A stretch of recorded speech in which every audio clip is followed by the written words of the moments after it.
Hey there, and welcome to the Digital Nomad Life podcast. I'm your host, Christa, also known as Christabella Travels on social media. And today I am in a studio with a long-term friend and someone that I've just had the pleasure of traveling to so many countries with at this point. He's got this really amazing story of how he personally became a digital nomad and also how he created one of the most well-known significant digital nomad communities in the world. I mean, I literally have goosebumps just actually saying that. I am such a big fan of the Nomad Cruise, which is the company that Johannes has founded. Johannes Voelkner, by the way, didn't say his full name. But he's the founder of the Nomad Cruise. I'm sure you've heard me talk about it on other episodes. I talk about it all the time because genuinely I'm just such a huge fan. This company has introduced me to pretty much all of my closest friends, is responsible for so many of my best travel memories. And I'm just literally so incredibly grateful that Johannes, you created this Nomad Cruise experience, culture, community, etc. So first of all, thank you so much for being here. Can't wait to get into this episode. Thank you so much for your words. Let's get started. Okay, great. Let's get started. So I just gave a glowing recommendation about the Nomad Cruise. I don't want this episode to be only about the Nomad Cruise. I also want people to find out about your digital nomad story and make it really valuable for the listeners. Personally, I think that the main audience base of this podcast are probably people who want to become digital nomads. They're curious about the lifestyle. They might not have yet figured out like what their career is going to be, or maybe they're making some money as a digital nomad, but they haven't scaled it yet. So I would love for us to kind of focus on a part of your story where you were in that position. So we're going to relate to the audience. Obviously, you're very far beyond that point now, but it would be great to go back in time to just like when you first got started as a digital nomad. And I think then we can talk about how that transitioned into you creating the amazing Nomad Cruise. So tell me your story. Yeah, so actually I didn't start really as a digital nomad. I was living in Cape Town. That's where my story started. And where are you from? I'm from Germany. Okay, from Germany, moved to Cape Town. Yes, I'm from Germany. After I finished school, I went 1 year to Australia. I was living in Sydney, doing working holidays there. And then during like a lift that I had, one guy told me about Cape Town, which really sparked my interest. Like he was from South Africa and we were talking about Sydney and Cape Town and what a beautiful place it is. So I ended up studying there. 2 years later, I met my ex. I ended up staying there for 5 years. Classic. And I needed to make money. And in Cape Town, it's a beautiful place. I mean, it's one of the most rising digital nomad hotspots in the world. I mean, we've been hanging out in Cape Town together as well, right? So it's a beautiful place, but it's very, very difficult to make money. And my girlfriend at that time was quite successful as a fashion designer, but I was making like nothing. So I was looking for business ideas and for different things that I can do because I was working in a safari company and made like 500 euros a month. Oh, that's not So enough. exactly. But I always wanted to be in tourism, so I didn't really care. And I think like that's also one thing for everyone who's starting like in the beginning. It's not about your hourly salary or whatever. It's about like where you put yourself. So I put myself into the tourism industry. And that's where I wanted to work. But I realized after a while, like, hey, I need to do something different. And I cannot work. I cannot live here and just have 14 days of vacation. Like, I always love to travel. But I didn't want to, like, dedicate my only travels of the year to go back to Germany. Can I pause you right there? Yeah. I'm gonna pause and interrupt you a lot because I just love to comment on all the different parts of the story. But I think that you make some really important points here, and I'm just thinking about the listener who probably loves traveling. Like anybody who wants to become a digital nomad obviously loves traveling, and I think there's this tendency for people to be like, "Oh, I love traveling. I want to make money. I should work in the travel industry," but that's not actually always the best way to be making money. No, the travel industry is horrible to make money. Because I think like if we want to make money, we like actually need to think like really where do we have the most leverage on our work, right? Because you can work for, it's like finding something between passion and like what actually makes sense. So we always need to think a little bit like where do we put our work and in what area do we want to work just because we like something. At the end of the day, we want to find people that we can hire and that can do the work for us, right? So we can just be the business owner and not like running the business. So yeah, it's important to think where we put our effort. But in my case, I was working in the travel industry to find out like to have a understanding how does it work with margins and with different things and like how does Cape Town tourism work. But then I realized no, this is not what I want to do. Like I want to start my own business because like I will not get anywhere even if I work here for 10 years. I'm not going to have a good salary. So I started to research and I came across the 4-hour work week, which is quite a famous book. Yes, also was incredibly inspired by the book. I'm going to Yes. say it again. 4-Hour Work Week by Tim Ferriss. It's like the digital nomad Bible, Exactly. basically. It was, especially at that time. Yeah. And I read the book when it just came out, like it was 1 year after it was published.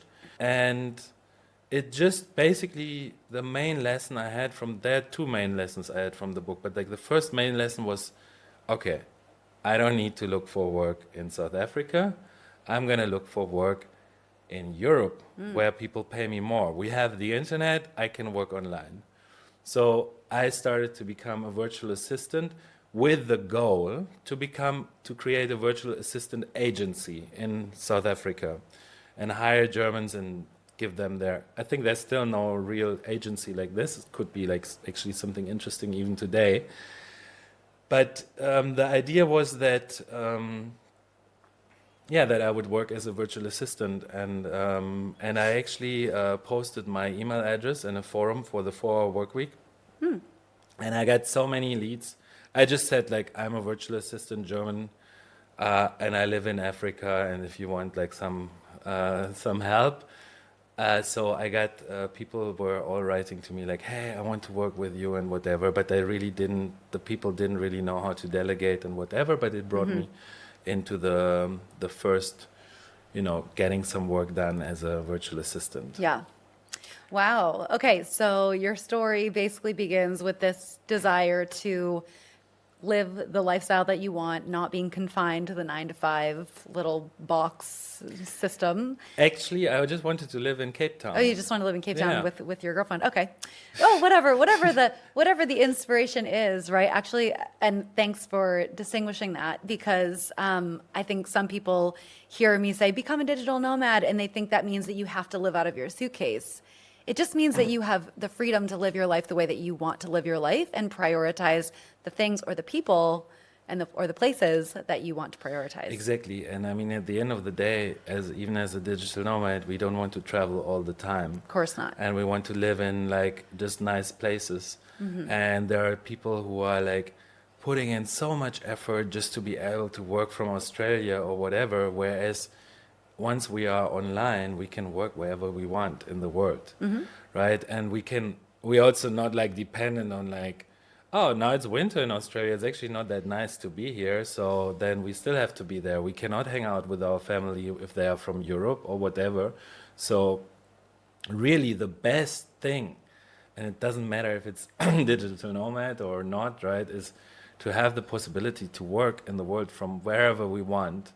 And yeah, that was my goal. Like in the beginning, there was not a travel attached to it, but I just wanted to be able to work from South Africa and also be able to spend time in Germany or go on vacation and not just have 14 days of holidays.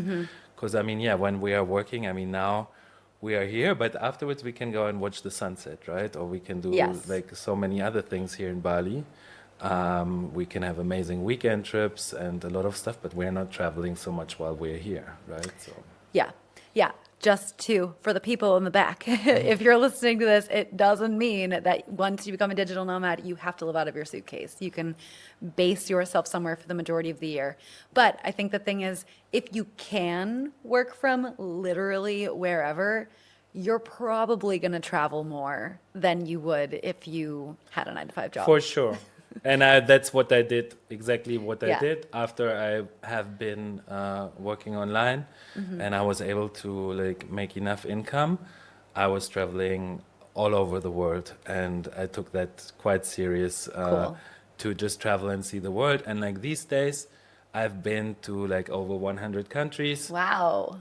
or like almost there somewhere around, right? So, and I don't need to see anything else. Like I don't need to see more. Like I've kind of like seen most of the places that I always wanted to be, and everything else is just bonus. There are like a few things I still want to do, but yeah, but I enjoy the freedom that I have to be living here or to be living in Cape Town or wherever I want. It's just freedom. Yeah, exactly. So you became a virtual assistant.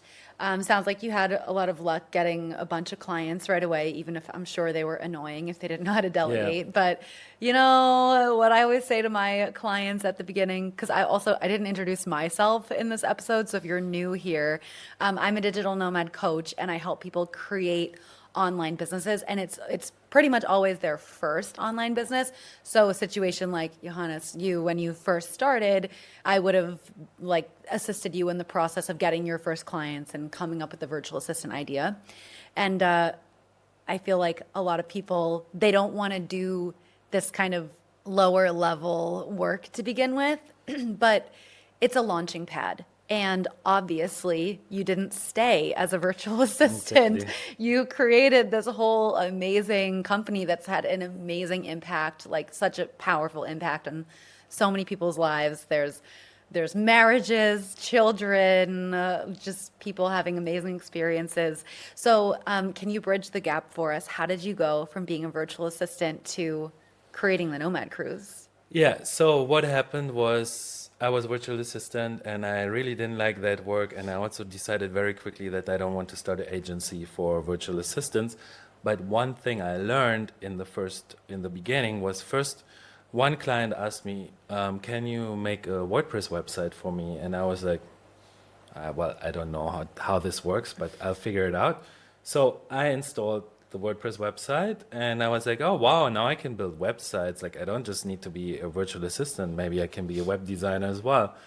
And another client asked me to set up a Google AdWords campaign for his product. So I learned, actually, I switched from being virtual assistant to being an online marketer very fast.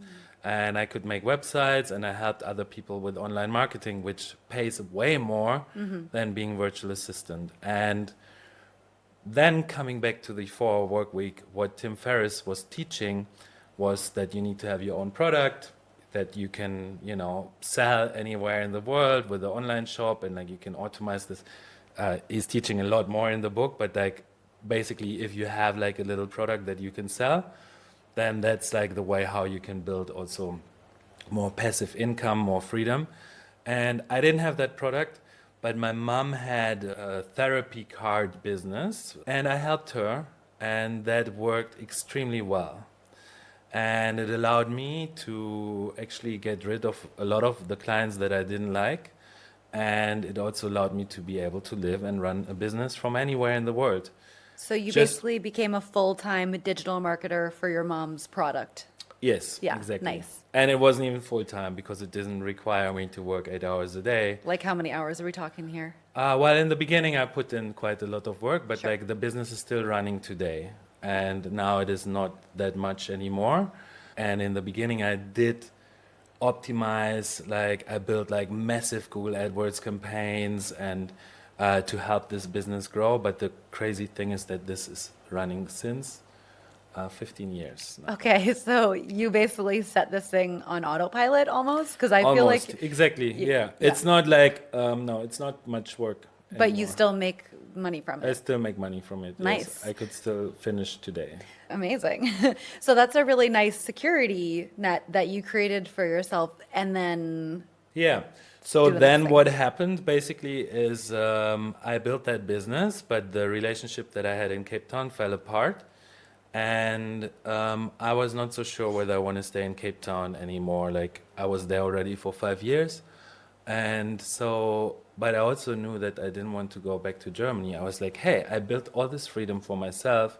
Why must I now go back to Germany? Like, what am I going to do? yeah. So what I did is I had just learned a little bit of kite surfing in Cape Town, and I really liked that sport. And I was like researching where can I go, so I went to the Philippines. I went to Boracay, a beautiful place. I ended up staying there for 2 months, and I was like continuing to run the business there. And then I was like, oh wow, this works. Like I flew back to the birthday of my mom, and then I went straight to South America. And I wanted to just stay for 4 months, but I ended up staying for 10 months. And Love it. I love like how nomads do that. It's like, oh, I did that. I was like, I'll go to Colombia for like 2 weeks, and all of a sudden it was 2 months later. yes, yeah. So I did that, and I was like able to run this online business for my mom, and I had like a few clients as well. And I thought like, oh, this is amazing. So I went to Buenos Aires. I learned some Spanish. I started to travel South America, but very quickly I realized that, hey, I'm like the only person who's doing this. There's nobody else doing what I'm doing. What year is this? This is 2011. 2011. Oh, So 14 years ago. We're really OG. Yeah. Nomad stuff. So I was in the hostel, and like they were like, "Oh, you're working." Like, so I had the problem that there was nobody else who was working, Yeah.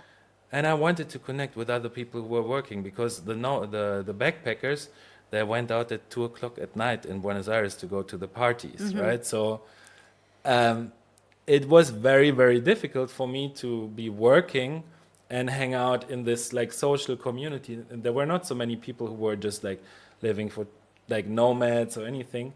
So I was craving people who were also working, that I could hang out with and who would travel the same way like I do, and not backpackers, which is what I had done previously before I even went to South Africa. Quite a lot. I did a lot of backpacking around Southeast Asia here.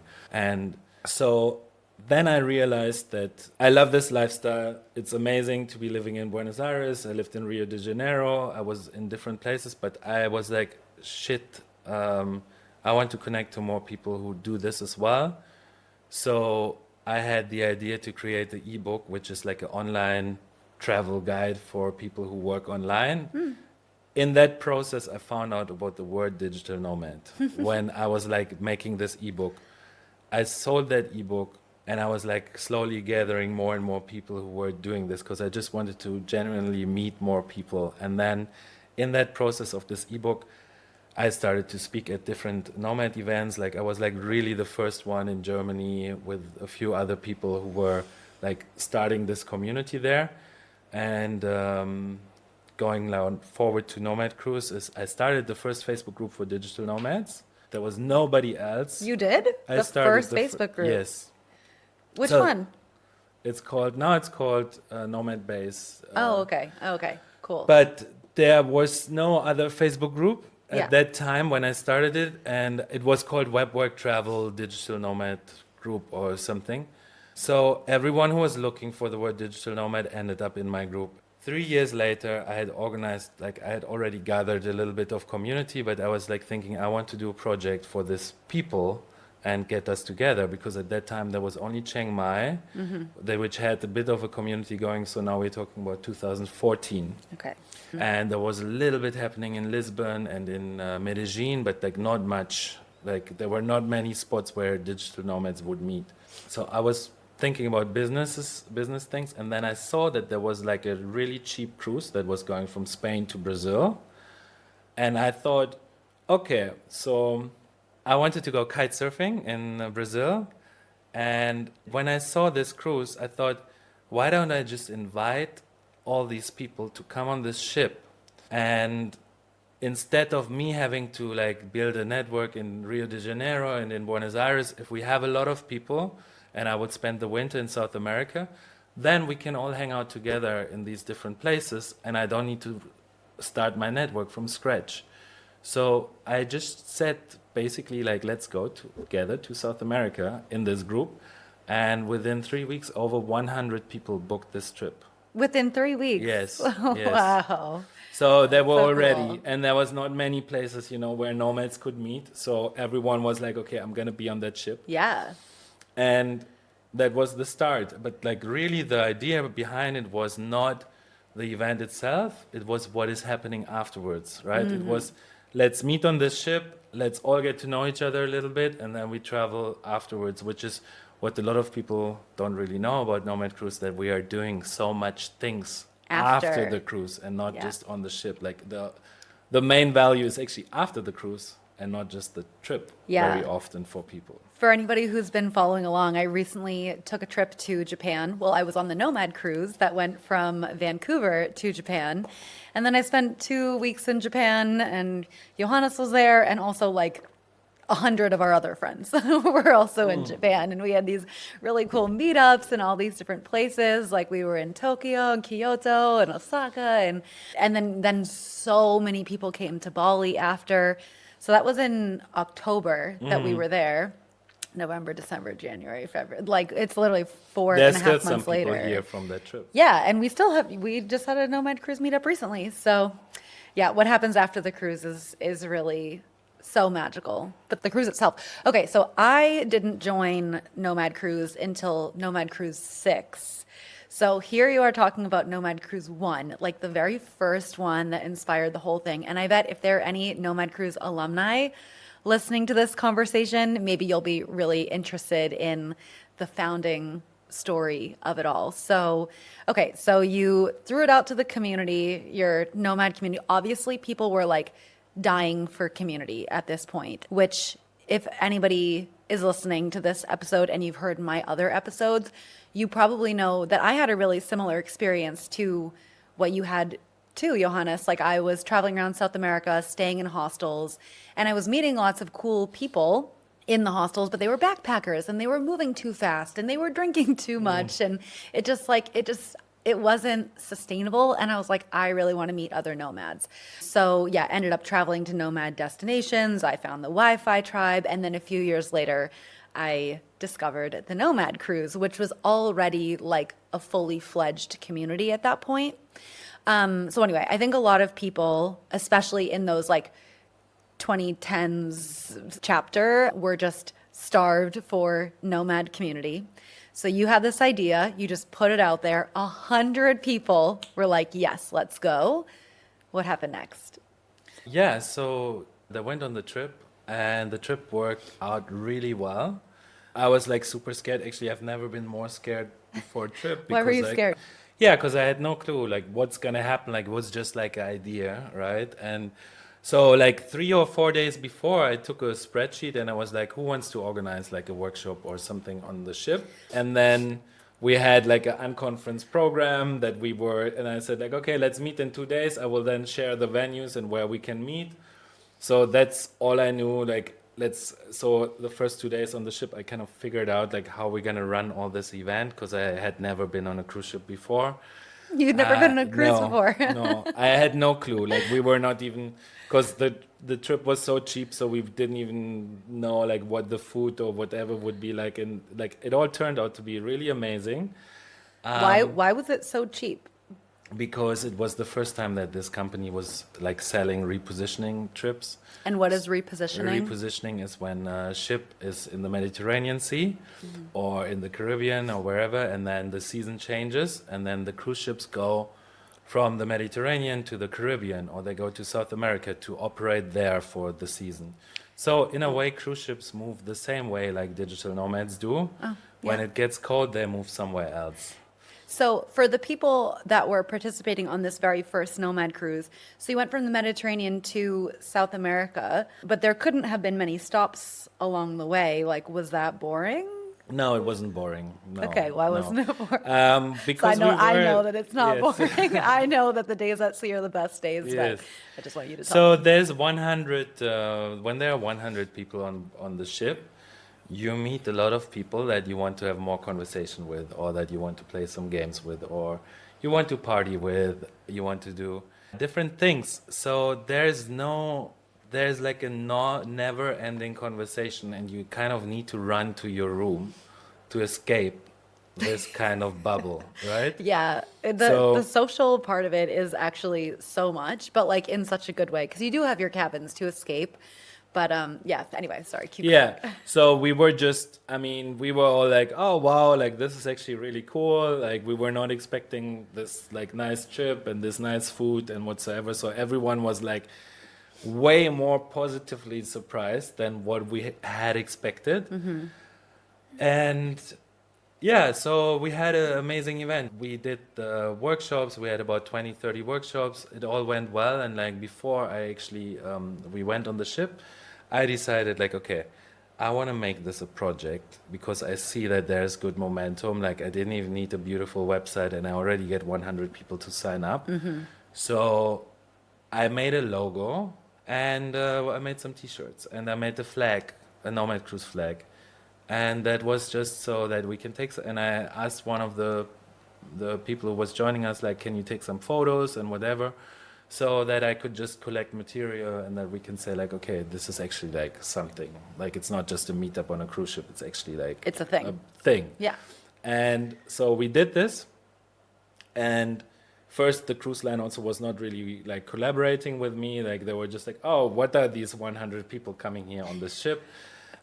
But then we talked to them and we started to collaborate with them, and they gave us the venues. And actually, I can drop this here because like this, they were very, very skeptical. And now this person that helped us at that time, I actually started to collaborate with her as well. And now she works for a very prestigious cruise line. Oh.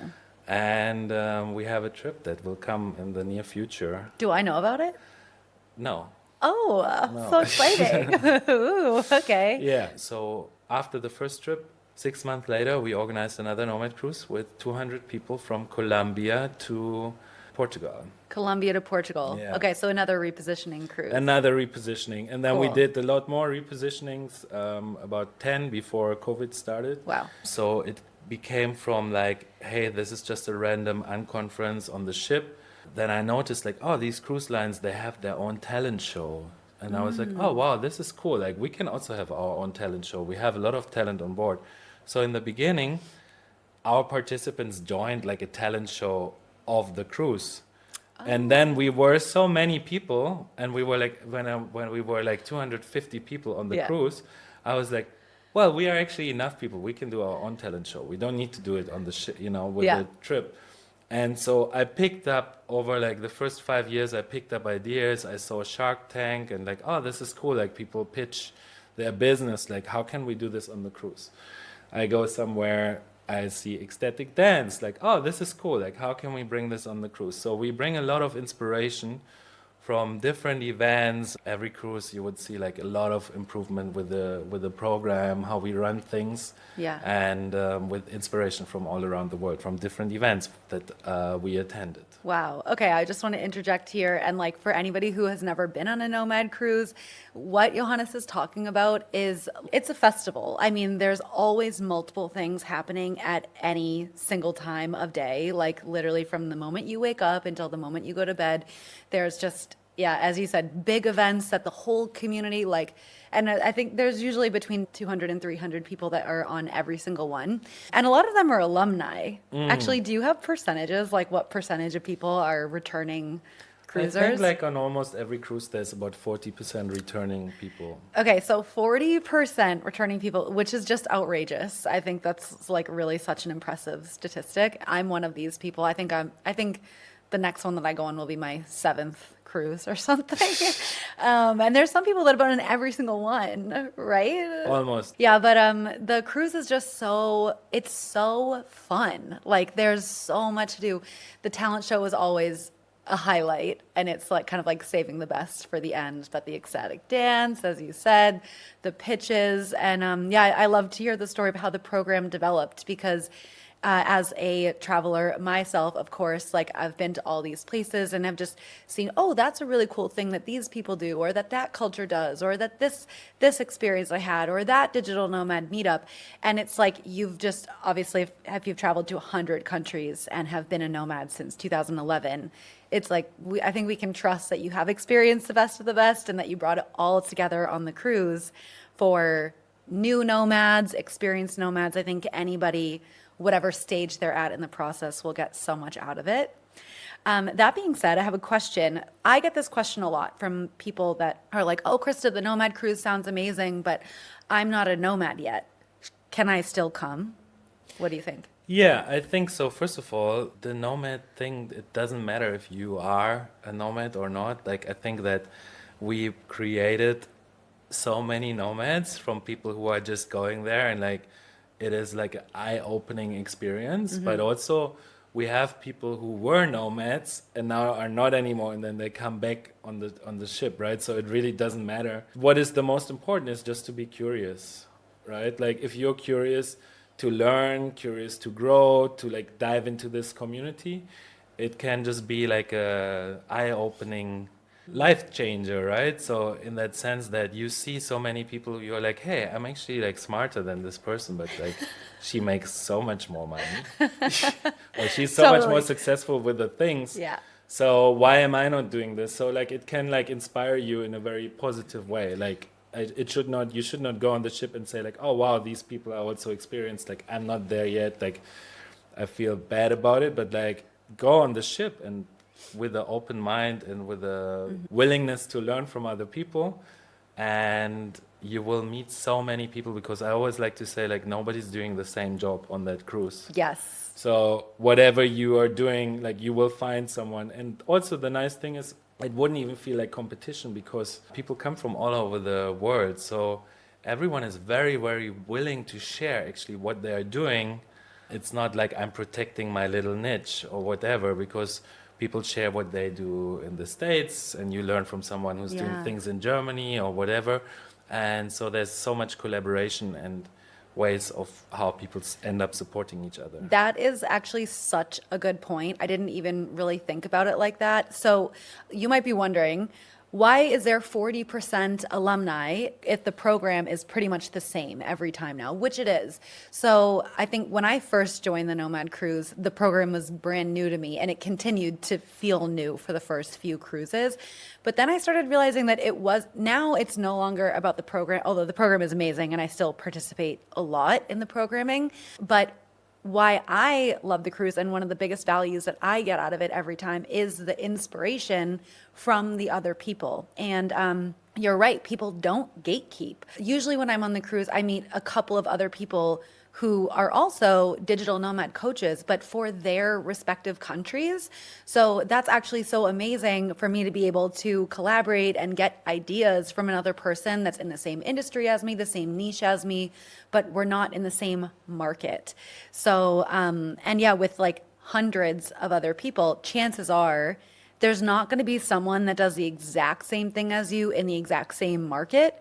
But even if so, the markets are always so big anyway. At the end of, But like people just are not competitive. Like they're really, really collaborative. And the last thing that I want to say about this whole like being inspired by the community, I know you know this story, and maybe some of my like listeners know it too, because I've talked about it a lot on what inspired my business as a digital nomad coach. But when I first joined the Nomad Cruise, I had a job. I had a 9-to-5 job, and I have so many people from the cruise that are like, Christa, remember when you had your job and you were like complaining about it and you wanted to be an entrepreneur, and now look at you. The reason, literally, I can say the reason why I was able to create my business was because I went on the Nomad Cruise and I said, wow, everybody here does do something different. And that inspired my career coaching, where now I have this perspective that there's a remote career out there for everybody. And it doesn't have to be a job. Like you can create your own business, because yeah, I did meet people that I was like, really? Like you're making money doing that? Like, and you're making that much money doing what? So yeah, just literally, I love being in that inspiring energy of the cruise community. I just always, always, always walk away with so many new ideas, connections, and feeling really motivated and inspired to work on my business. So thank you for Yes. providing that. Yeah, you're welcome. Well, it was like, and I can say that as well, like it was not, like what I built with the Nomad Cruise was, I tried to think always like, okay, so if I'm starting my nomad life, this is what would be great for me. Right? Like there was always like I tried to make it easy for people to meet each other, easy for people to get inspired by others, and just kind of build the product that makes it easy to access the nomad life and to meet a lot of people or whatsoever. Like there was not like another thought. Like, I mean, I put a lot of effort into like trying to design the product when I saw like, there's still like some people who are like a little bit lonely on the chairs or whatever. Then I was like, okay, maybe we need to do more things to integrate everyone and to make sure, people feel like accepted here and So, whatsoever. so Yeah. introverts can still have a great time. Yeah, for sure. I Yeah. think there's a lot of introverts on this ship. I think so too. Yeah. Yeah. So actually, I just want to drop a little piece of value for anybody listening as well. If you are in this stage where you are like, oh, I want to create a business, but I don't know what it should be. Johannes, what you did was you said, okay, well, what would make my life better? And you were looking for opportunities to make your own life better. And then you just took action on it and you created it. And then it was like you were your ideal client. And then when you are your own ideal client, you can really tap into, from a business perspective, how can I provide so much value to that person? And then literally you put something out there. And if you had been missing this thing in your life, of course, there are going to be other people like that too. Your marketing is what's going to draw them in, of course. Luckily, you knew about marketing. Yeah, I But, learned that already. And yeah. like that's also one thing I want to say. Like I think it's so important to learn many, many different things because you never know when you need that again. So I learned website design, I learned Google AdWords, I learned Facebook marketing, I learned landing pages, conversions, events, storytelling. I'm like right now I'm learning all about AI and how I can bring AI more into our business and Nice. make processes better, funnels, everything. I taught myself really everything, and teaching yourself like a lot of these things, it just helps you to have such a huge overview, right? And that's why like I oftentimes see people who are, let's say, they are not making progress, they are not teaching themselves, they are not stepping up the game. And I think like that's so important to like also not be too scared, like especially if you're a nomad, you need to be quite adaptable to like new things that are coming and new business and whatsoever. So it's really, really important to teach yourself and to learn new things or to generate something that makes you so much money that you can pay really good people to do these things for you. Yeah. Right? So that's the other option, obviously, that you can do. But otherwise, like, don't be too scared to like dive into all these different topics.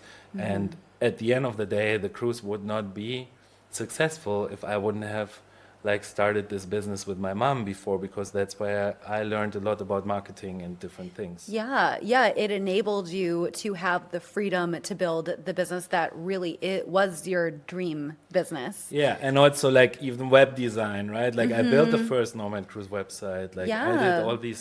I did all these things because like sometimes I didn't have the budget, to do certain things. So it's important. And I mean now with AI, you can learn everything so easily and make progress. But like really to continue learning, Yeah. it's so important. Okay, I have a few thoughts that I want to say to just like bring that home. But so I have this concept called the entrepreneur jungle gym, as opposed to the corporate ladder.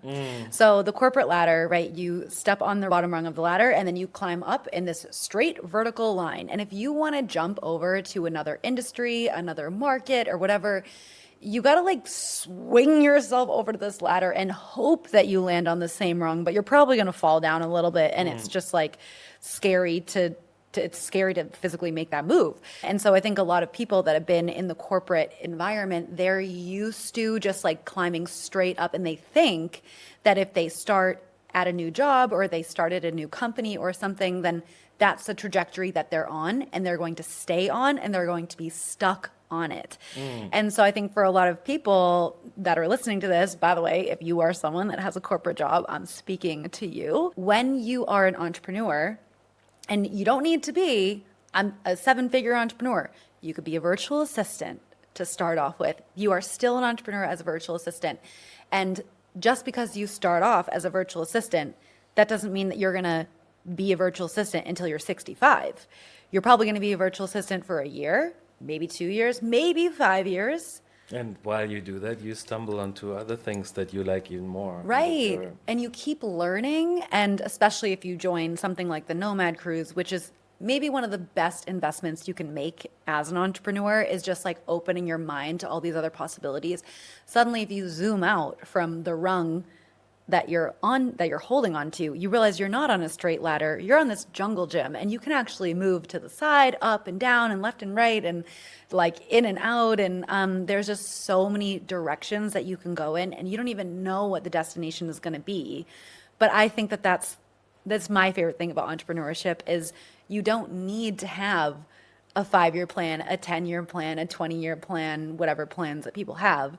If we turn the clocks back to 2011, when you were like, oh, digital nomad, like, what is this term? Could you ever imagine that you would be sitting at the top of a community of thousands of people who are literally diehard fans of something that you created? That's No, amazing. I mean, I had no clue. And I mean, I have to say, like, in the beginning, when I was creating this, I was like, okay, like, I want to bring people together, but like, I don't even know anyone who's doing this. But I was always believing in the idea, and I was like, hey, this just makes sense, right? Like, it just makes sense to me that this lifestyle will be bigger and there will be something. And luckily, I had also the income from the other business, so it's all like that's also a thing, right? You need to have one thing that makes you money for sure, and then you can dive into other ones. Otherwise, you have sometimes quite a lot of pressure. Yeah, wait, I just want to Yeah. emphasize this again too, because I also know a lot of my business coaching clients are listening, and it's like, please take this seriously. Your first business doesn't need to be your be all end all business. Just build your first business, learn how to build a business, learn how to market that business, learn how to make money from that business, learn how to manage that business. And then you can graduate into creating your next business. Yeah, and maybe then with the first one, it's about like building something that gives you enough income so that you can live Yep. off this. And if then you're not fulfilled by that, then you can jump into something that's a bit more related to your passion. But it doesn't necessarily need to be, because like even, I mean, the cruise, to run that business, like I'm proud of the project and that it works, but it's not the most fun job, right? So it's a fun job for some people to attend, but it's not like that. But like I was sticking to that, and actually like so I stick to this now for 10 years, and I saw a lot of companies who are coming and going into the digital nomad space, and they all could have been like really, really successful if they would just stick to it. So I think, well, when you're building your first business, of course, like you can either let it go, or you build it in a way that it doesn't require much of your time, which is what I did with the online marketing. And then you can dive into like a new topic, right? What I see a lot is that people don't stick to the things that they are doing, and then they don't finish what they started. So then it's a waste of, it's not really a waste of time because you always learn something, but Yeah. jumping between too many ideas, it's also not good. I mean, you're doing that as well, right? You stick to your coaching, Yeah. and you're like, you're changing things, but you don't jump like, now I'm going to coach someone else or whatsoever. And a lot of people are jumping between so many different ideas, and that just brings them nowhere. Why do you think that people pivot so drastically when they are new entrepreneurs? I think they're scared of certain things. They're scared, they're not ready to invest more effort into things. They're not doing what they know is right, but they do just what they like about the job, but they don't really like now try to do like cold calling or whatever. Like when I build a business, I also do things that I really don't like, but I know like I have to do this, and I postpone it and I procrastinate on it. But like there are certain things that we don't like, and I feel like a lot of people just like to stay in their comfort zone when they build their business. They know there's a few things that they could do that could make them so much more successful, but they don't do it. They launch a product, they work like 6 months on launching a product, and then they announce it, and nobody gives them a like or whatever, like they don't get much traction. And then they're like, oh wow, like I cannot do this. But like, I mean, if we would just launch a trip and we send out one email like, hey, this is the trip from France to Greece, nobody will buy this. Yeah, I think people underestimate how much effort it is to launch something. Like it's so much more than just sending one email. It's so much more Exactly. than just posting on Instagram. It's so much more than just building a website. It's a whole thing. Yeah, so what a lot of people don't notice when they're building products or when they're doing things, they don't know what is marketing. And I mean, actually, you explained this to me very well with like the way of how you're coaching your people to get started. Rather have something that's in the beginning that's a little bit more high ticket, where you can have people who are in your network already, people that know you, where you can sell the service. But if the first product that you build is like an ebook that you want to sell to thousands of people because it's easy to create an ebook, while the real work is always the marketing, and marketing it's not becoming easier. Like, No, it's so true. And marketing is such a big umbrella. So, for the listeners, you guys have heard us talk about Johannes's multiple businesses, your whole entrepreneurial journey. You know that my entrepreneurial journey as well started with the Nomad Cruise and just really from trying and learning things. But something that we both have in common that I think has attributed so like 100% basically to our success is the fact that we understand marketing, which is just, if you have a business, amazing. You can be a coach, you can be a virtual assistant, you can have something amazing to offer, but if you don't know how to offer it to other people in a way that gets them to say, yes, I want to buy that, you don't have a business. You just have a hobby, basically. So you got to understand marketing. I can teach you about marketing in my business called the Digital Nomad Life Academy, where basically I'll help you figure out what is your best remote business for you. Taking in all the data points that I have received after attending so many nomad cruises and meeting thousands of other nomads on my journey, I help you figure out what's your best business. And I have a whole process for that. Listen to episode 33, how my career assessment process works, if you are curious about that. Anyway, I'll help you figure that out, and then I will help you build and market that business. And you will do so alongside a community of more than 100 people that are inside of the Digital Nomad Life Academy, which, by the way, a bunch of people from my DNLA community are also now nomad cruisers, because the communities are just, I don't know, obviously, Johannes, both you and I are like really big community advocates. So if anybody is listening to this podcast and they want to join the Nomad Cruise because they want to be inspired by other people, they want to get started on their nomad journey, they want to grow or enhance or learn how to market their business, and they also just want to have fun and like meet a million other digital nomads from all around the world, make lifelong connections, have memories that last forever. We didn't even talk about all the fun stuff that happens after the cruise. I really can't recommend the Nomad Cruise enough. It's like one of my favorite things of my whole nomad life. So, whoever is listening, what's the best way for them to find out more about the Nomad Cruise or even sign up for the next voyage? so the best thing is to go to nomadcruise.com and sign up for the newsletter, because we always have like updates and things, so that you don't forget about it and that you know that you're aware of like what are the next trips. So this I highly recommend. And we have a trip from France to Greece, depending on when you're watching this. That is in June 2025. And you're joining this one as well. I'm going to be on the Nomad. I'm going to be a speaker. I'm talking about marketing. So come on down. So Let's I hang think out. that's only a 6-day trip, so it's an amazing opportunity to like dive in. We are stopping almost every day in a beautiful place. You will meet hundreds of people, and we have another trip that is going from Seattle to Sydney, including 9 stops on beautiful islands in the South Pacific and Hawaii, Fiji, Vanuatu, Samoa. So that's another one to look into, and then obviously we are launching more. One thing I can just say is like, if you're interested in the Nomad Cruise, like don't wait. That's not something to do like when you're retired or whatsoever.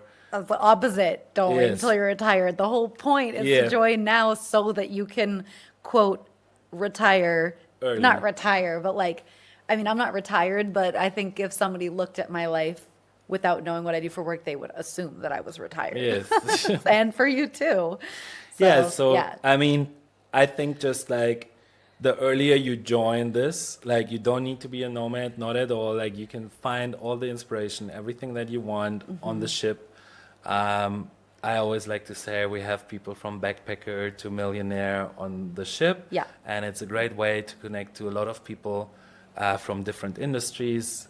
Just learn, get inspired, and you will have so many action points after the cruise.